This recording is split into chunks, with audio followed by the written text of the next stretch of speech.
Hello and welcome to another episode of the Confident Musician Show. You are tuning into my 5 pro tips on how to not let what other people say affect you. At the Confident Musician, we help musicians to overcome self-doubt and overwhelm and create more confidence than you ever thought possible so you can make music and make a difference and share your unique talent with the world. My name is Brett Cusack and I'll be your host today. My artist name is Mega Love and I'm a musician, songwriter, music educator and life and business coach.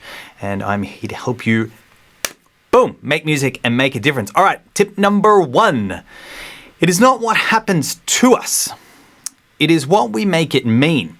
So when somebody is saying something, and it's affecting us in some way and making us experience some sort of emotions, what is that story or limiting belief is this situation or person actually starting to reveal to you? So tip number 1 is to just write down what this is actually trying to teach you so we can get it out of us and actually start to look at it a little bit more logically instead of being in fight, flight, freeze, or fawn response.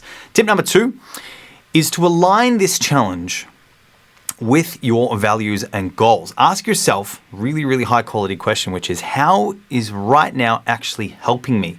What characteristics, behaviors, and traits is this helping me actually summon inside myself to deal with this situation? And when we start to ask this question and come up with more and more benefits, it starts to become on the way instead of in the way. And we stop letting our emotions run the show because our brain's primary purpose is to keep us safe. And generally, whatever strategy was used up until now is maybe not going to be the best strategy for us to move forward with our music careers.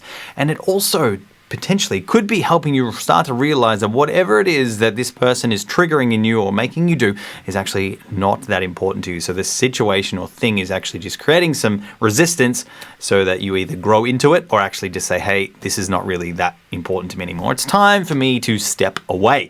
Tip number 3 is life externally is a reflection of what is happening internally. And it's not only when we like it, it's also when we don't like it. So life is trying to show something about you in your external world that you need to love and master inside yourself. So tip number 3 is to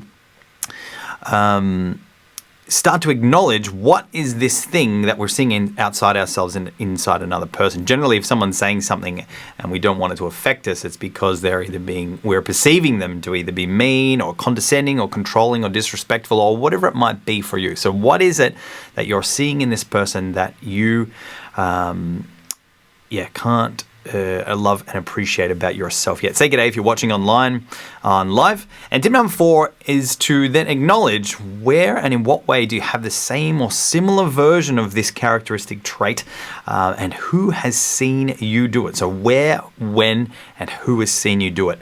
And when you start to actually acknowledge that you have this thing that you're perceiving in this other person to the same degree, you actually stop being charged with them and you can actually start to love and appreciate who you are, and actually appreciate that they're there to try and teach you something. And then you can also start to look for benefits of that. So go back to tip number 2.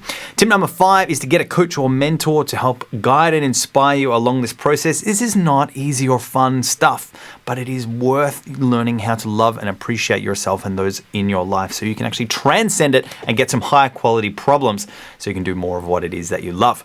And that is why I've created my latest training and events. Inside my link tree on the link below this video, there is how to write songs, live event, how to write songs that stand out, how to master time management.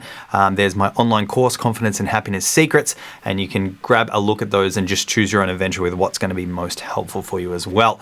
All right, let's recap our 5 pro tips. Tip number 1 is it's not what's happening to us, it's what we're making it mean. So what story or limiting belief is this personal situation revealing to you? So just write that down just so you can start to understand a little bit more about what this situation is trying to teach you.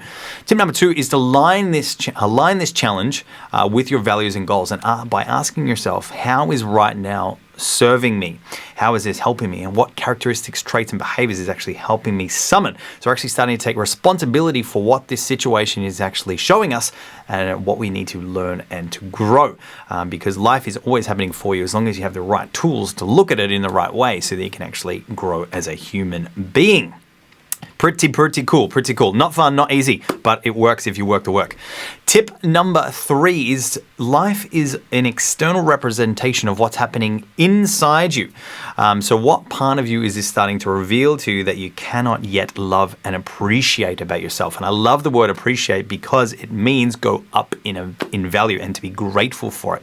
And so life is just showing you that there's something that you are yet to love and appreciate.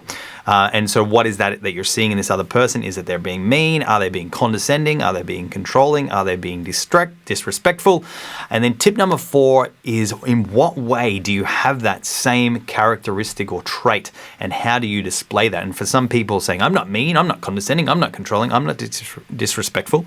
And you're always doing that in your own unique way. Sometimes you're being mean to yourself. Sometimes you're being condescending to yourself. Sometimes you might be controlling yourself. And sometimes you might be disrespecting yourself. So we're always doing those things, and they're not good, right, wrong, bad, or evil or whatever. They're just part of being a human being, and we need them in some way. And so we want to learn how to love and appreciate them, which brings us to tip number 4 is, in what way do you have that same or similar trait that you see in this person, and who has seen you do it? And then we want to list the benefits to you of doing that trait, or the benefits to you of actually doing that, like we did in tip number 2. And then what are all the benefits to other people of you being that way? And what are the benefits to yourself of being that way, to yourself if that's the case? And tip number 5 is to get a coach or mentor to help guide and inspire you along the journey and help speed up the process. It is going to cost you some money to invest in getting investing into getting some support with your music career. So you can always make more money, but you cannot make more time. So many of my clients say, Brett, I wish I did this sooner. So if it seems like I might be the right person to help you along the journey, please book a call with me in the description of this video so you can have a chat with me about what's happening, and we can figure out whether there's a way where I can help you. So I do have limited space for those, so please book a call on the link below this video as soon as possible. Thank you so much for watching. If you've learned something useful, valuable, or interesting in this video, please put it in the comments. Your feedback is really, really important to us. And if you know somebody else is always affected by things that other people say, please tag them in this video or send it to them in a DM. Thank you so much. Until next time, make music, make a difference, and I'll see you on the next video. Bye-bye. Yeah, yeah, yeah.